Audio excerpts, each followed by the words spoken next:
Thank you, Mr. Chairman, and thank you all for participating in this. I'd like to thank particularly the Committee on the Exercise of the Inalienable Rights of the Palestinian People and the Division for Palestinian Rights for organizing this very important commemoration of the Nakba.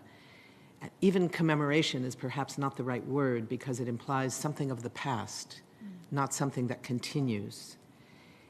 You know, we are meeting today at a very strange moment of history, and we are commemorating, if you will, a very contradictory reality. 1948 saw the birth of the Universal Declaration of Human Rights and the birth of the Convention Against Genocide. It could have set the stage for an era of human rights in the post-World War II era. But 1948 was also the year that gave rise to apartheid in South Africa and to the Nakba in Palestine. And instead of an era of human rights, we saw a continuation of the era of settler colonialism, knowing that settler colonialism, even though it was under attack, it was being ended in so much of the world through brave struggles across Africa, the Middle East, Asia, Latin America.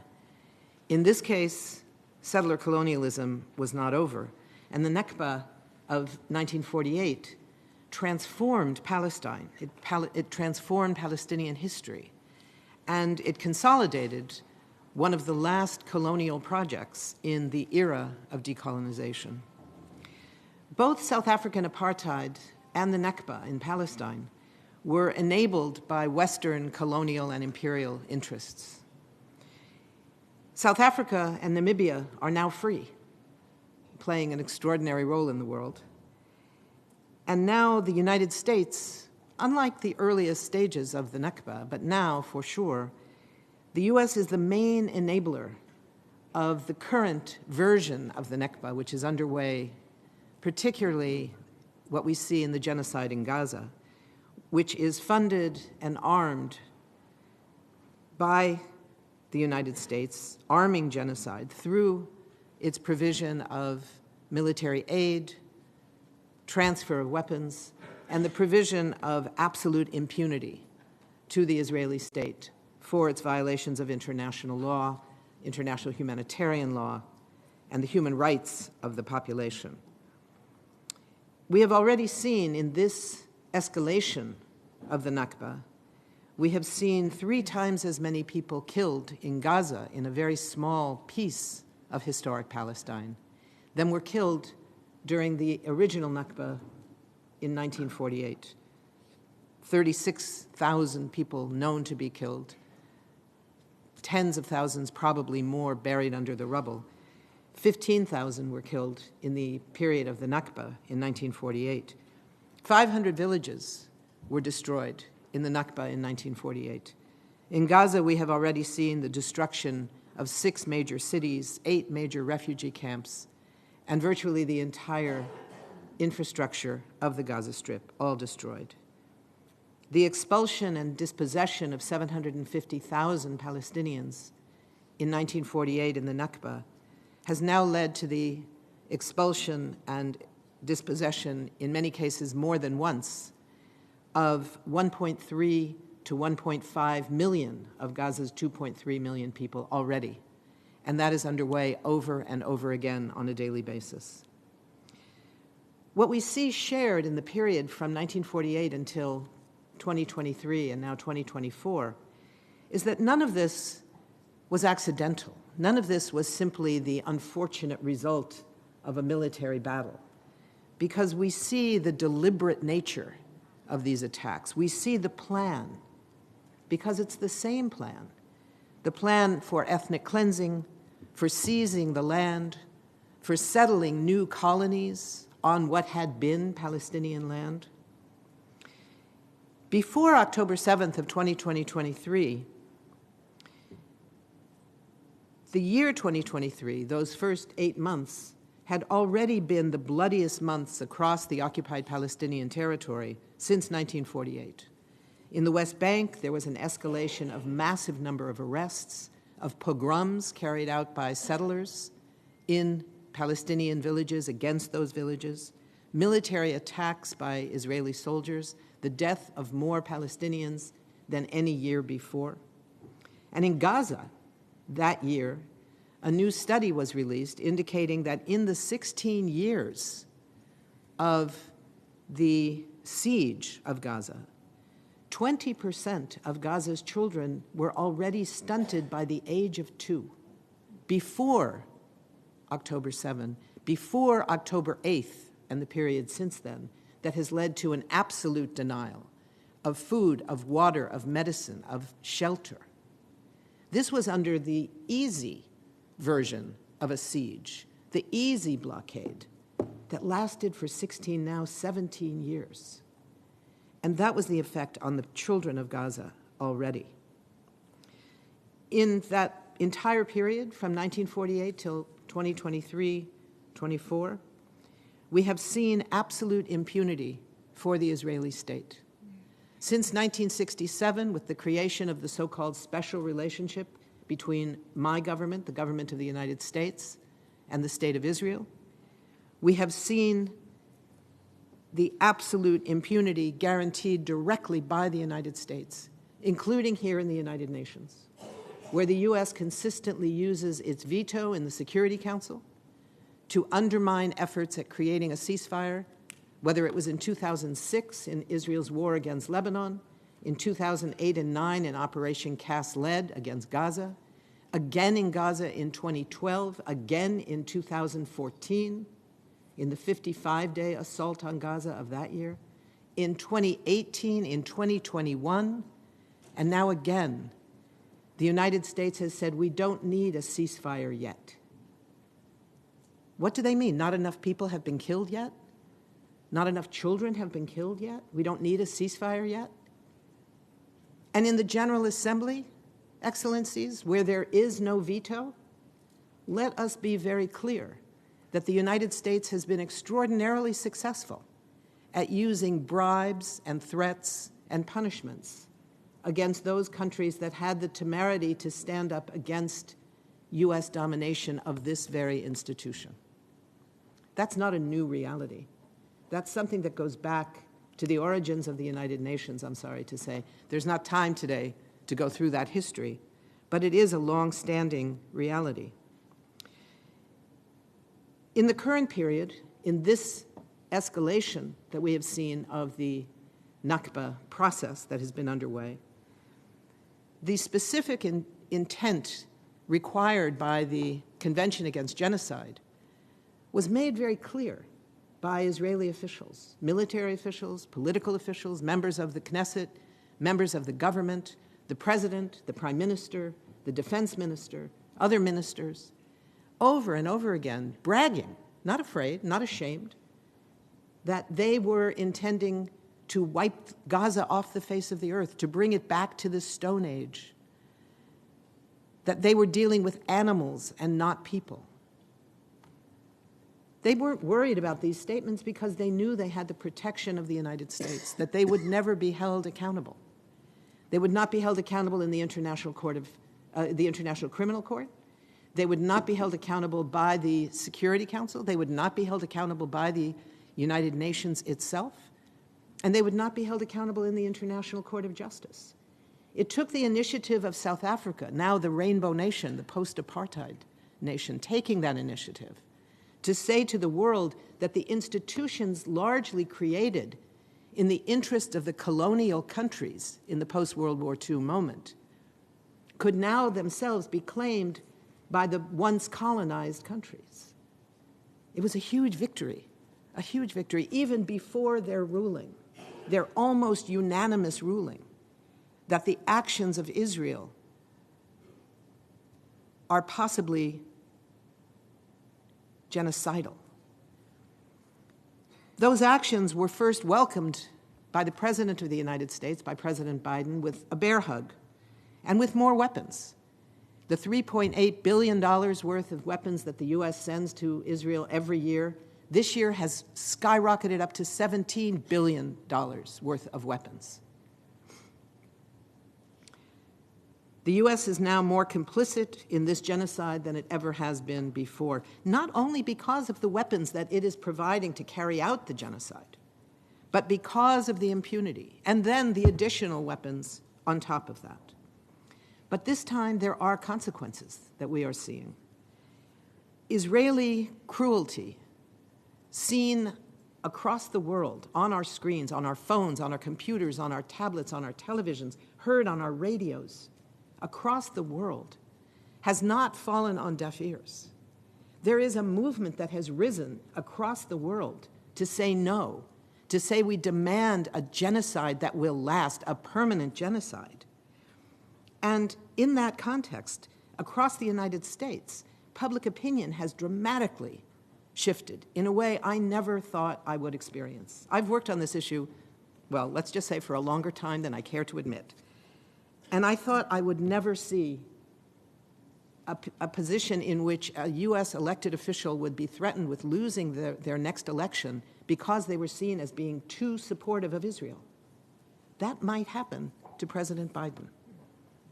That's not my choice. That's not something I applaud, because it's resulting from the U.S. complicity in the death of thousands of Palestinians, thousands of children. But what we are seeing is this incredible shift in public opinion, so that 80% of President Biden's own party want an immediate ceasefire, right? We're not surprised to see that this movement that is not new. There has been a movement for Palestinian rights in the United States for decades. If we look back 20, 25 years, that movement has made incredible progress at changing public opinion, at changing media coverage. But it's not anywhere near where it needed to be to actually result in policy shifts. Shifting the public opinion, shifting the media coverage is only step one. It's much more difficult to change the actual policy. But what we've seen here, we saw earlier in 2023, 44% of Democrats, 44%, said that Israel was like an apartheid state.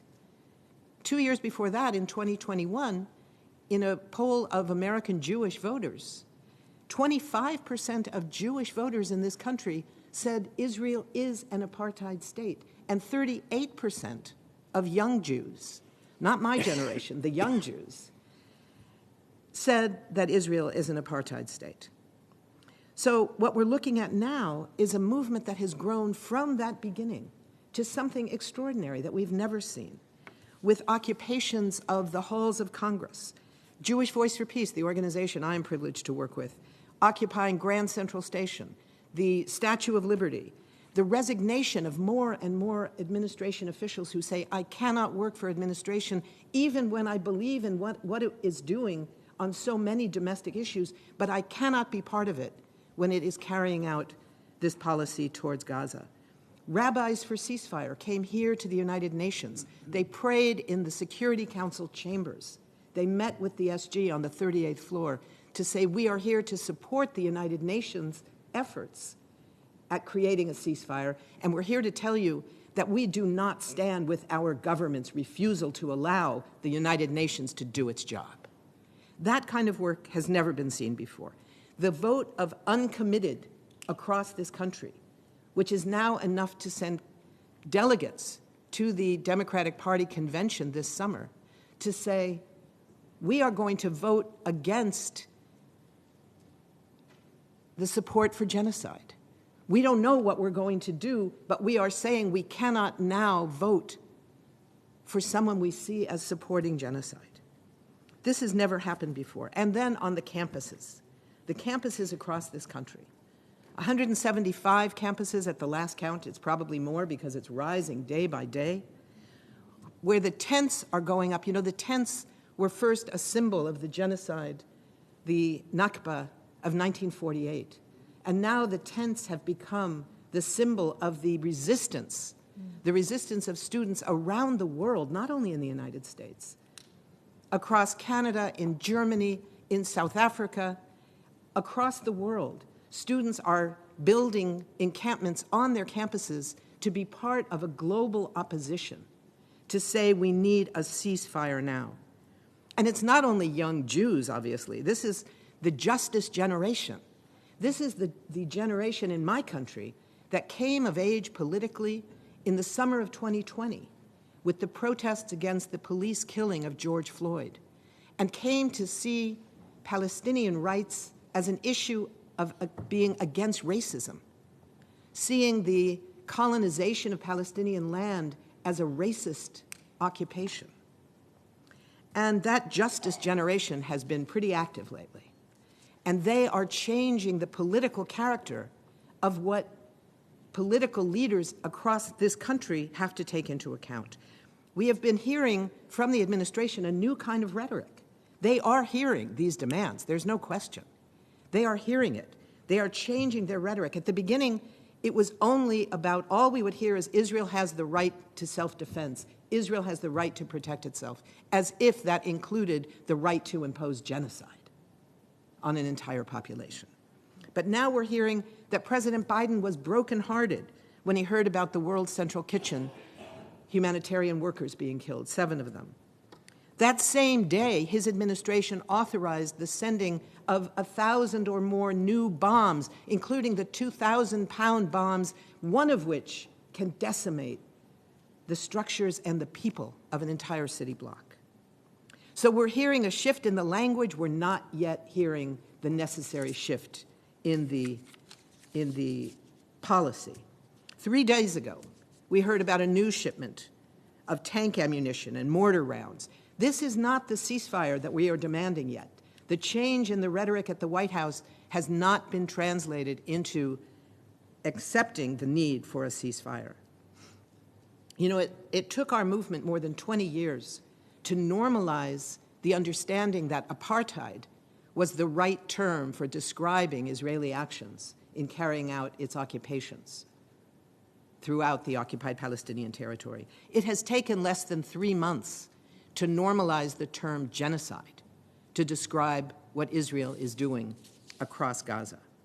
And because the Israeli actions and its intentions are so clear, that movement is now growing. We still have a huge amount of work to do. We need to unite our movement with the United Nations as a partner. And we know that there is a huge example of how to do that in the years of the 1970s and 1980s in the struggle against South African apartheid, where the United Nations played a huge role in helping to build the global movement against apartheid.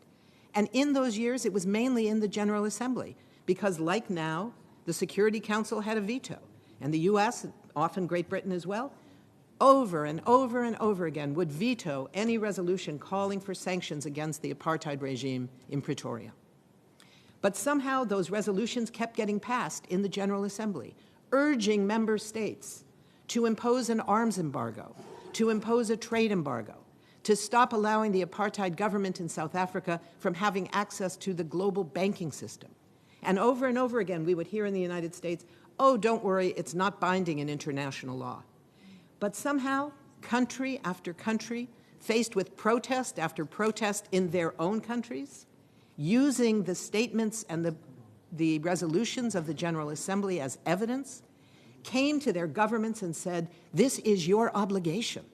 And we are demanding, we, the people of your country, are demanding that you carry it out, whether or not it's legally binding according to the UN Charter.